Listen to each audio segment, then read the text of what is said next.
కామారెడ్డి జిల్లా కేంద్రంలోని 22వ వార్డులో కౌన్సిలర్ ఆసిఫ్ డబుల్ బెడ్రూమ్ ఇళ్ల వద్ద ప్రజల నుండి అక్రమంగా కరెంటు మీటర్లకు 1000 రూపాయల చొప్పున లబ్ధిదారుల నుండి డబ్బులు తీసుకుని ఎలాంటి రిసిప్ట్ ఇవ్వకుండా డబ్బులు వసూలు చేస్తున్నాడని కాలనీవాసులు ఆందోళన వ్యక్తం చేశారు.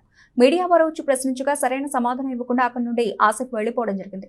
వార్డు కౌన్సిలర్ ఒక్కడే నియంత్రణ ఎలాంటి అధికారులను పిలవకుండా కాలనీవాసులను డబ్బులు ఖచ్చితంగా ఇవ్వాలని, లేకుంటే ఇచ్చిన డబుల్ బెడ్రూమ్ తిరిగి తీసుకోవడం జరుగుతుందని, వచ్చిన వాళ్లకు కాకుండా సొంత ఇల్లు ఉన్న వారికి డబుల్ బెడ్రూమ్ ఇచ్చి లేని వారికి ఇవ్వలేదని కాలనీవాసులు ఆరోపిస్తున్నారు.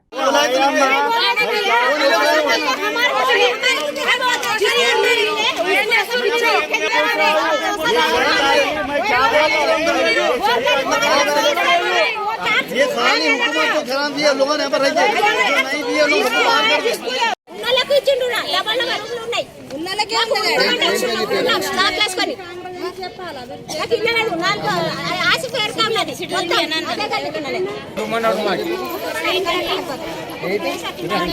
చూస్తున్నాం ఉంటున్నాం वो चिलीपाला को दिया जिनको बिठाया तब ये अच्छा है ना आदमी चिलीपाला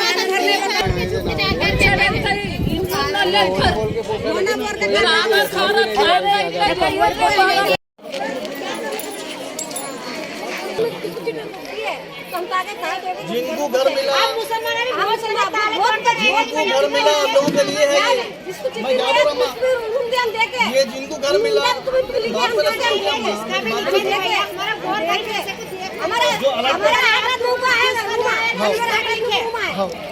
जिनको आया उनको देना हाँ जी अम्मा आपको नहीं जी अम्मा आपको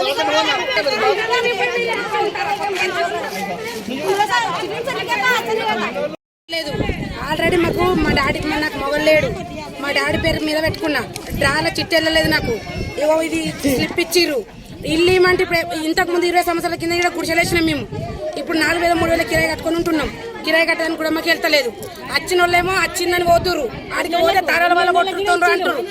ఇండ్లు ఉన్న వాళ్ళకి ఇండ్లు ఉన్నాయన్న, మాకు ఇండ్లు ఈ ఓటేసిండ్రు, మాకు ఓటేసినాం అన్నేసినాం. 20 సంవత్సరాల కిరాయి ఉంటున్నాం, మాకు ఇండ్లు లేవు ఏం లేవు. మరి మాకు ఇండ్లు ఇవ్వన్నా అద్దా, మాకు ఇండ్లు ఇవ్వాలి కదా. మాకు ఇండ్లు ఇస్తలేరు. ఇండ్ల అన్నకు చూడని కూడా చూడనిస్తలేరు వాళ్ళు. ఈ ఆసిఫన్న ఏమంటుండు, రేపురా మాపురా అంటుండు. ఆసిఫన్న కూడా మాకు రెస్పెక్ట్ ఇస్తలేడు. ఎప్పుడు ఇంటికి రా లేకుంటే అంటుండు. ఇంటికి పోతే ఏమంటుండు, కలెక్టర్ ఆఫీస్కో ఎంఆర్ ఆఫీస్కో అంటుండు. ఆడిపోతే సార్ రోజులు కడతలేరు. మాకు రాలేకుండా మరి మేము ఎట్లా చచ్చిపోలేమన్నా. మాకు మరి ఇండ్లు లేవు ఏం లేవు. కిరాయి ఇండ్లలో 4000 రూమ్ కిరాయి కట్టుకుంటున్నాం. ఉన్నోళ్ళకే ఇండ్లు వచ్చినాయి. ఉన్నోళ్ళ ఇండ్లు కూడా మేము చూపెడతాము. మాకు మా దగ్గరకు వస్తే ఇండ్లు ఉన్న ఇండ్లు కూడా చూపెడతాం. తాళాలు వేసుకొని ఉన్నారన్న 4 ఇల్లు ఉన్నోళ్ళు కూడా తాళాలు వేసుకొని ఉన్నారు. మేము చూపెడతాం ఇండ్లు కూడా. మాకు ఎందుకంటే మాకు దుఃఖం వస్తుందన్న, కట్టంగా రక్తం వస్తుంది. విడుదల చేసుకొని ఉంటాం. నాకు మొగలు లేడు, నా కొడుకు. నా పేరు ఏ భాగ్య. డబుల్ బెడ్రూమ్ లో మాకు డ్రాలు వచ్చినాయి. మేము మాకు కిరాయిలు కట్టలేక వచ్చి మేము ఇక్కడ ఉంటున్నాము. నీళ్ళ సౌలత లేదు, కరెంటు సౌలత లేదంటే మాకు కొనలు వేసుకుంటే కడిగేసిండ్రు. కడిగేస్తే మళ్ళీ మేము కలెక్టర్ ఆఫీస్కి పోయినాము. కలెక్టర్ ఆఫీస్కి పోతే మాకు ఇక్కడ లైన్కు డబుల్ బెడ్రూమ్లకు కలెక్షన్ కలిపిండ్రు. మళ్ళీ మున్సిపల్ నుంచి ట్యాంకర్లు పంపిస్తే మనది కౌన్సిలరు ఆసిఫ్ ఏం చేసిండు, ఇక్కడ శుక్రవాళ్ళకి మాత్రమే పెట్టిండు. ఇక్కడ ట్యాంకర్ డబ్బా పెట్టి వాళ్ళకే ఓపిస్తుండు. మాకు ఇక్కడ ఉన్న మొత్తం ఒక ట్యాంకర్ ఇక్కడ మేము ఇక్కడ నుంచి అక్కడ మోసుకోన్నట. నేను ట్యాంకర్ గురించి ఆ రోజు వచ్చిన అట్లా కౌన్సిలర్ చెప్తాను వస్తే అడ్డం పడి నాకు దెబ్బలు తాకినాయి. రక్తం చూసిండు ఆయన. నా రక్తం చూసి కూడా కనికరించలేడు. రక్తం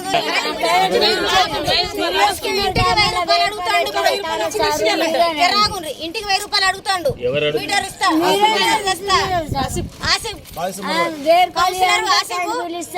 1000 రూపాయలు అడుగుతాడు.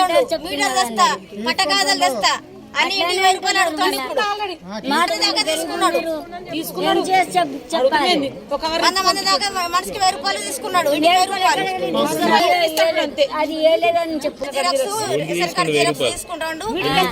మీటర్ కోసం అట. మీటరు పట్టాల కోసం పట్టకాయలు తెచ్చిస్తా, మీటర్ తెచ్చిస్తా అని 1000 రూపాయలు తీసుకుంటాడు. ట్యాంకర్ వస్తే కానీ మాకు నీళ్ళు పోస్తలేడు. మున్సి కూడా పోస్తాడు.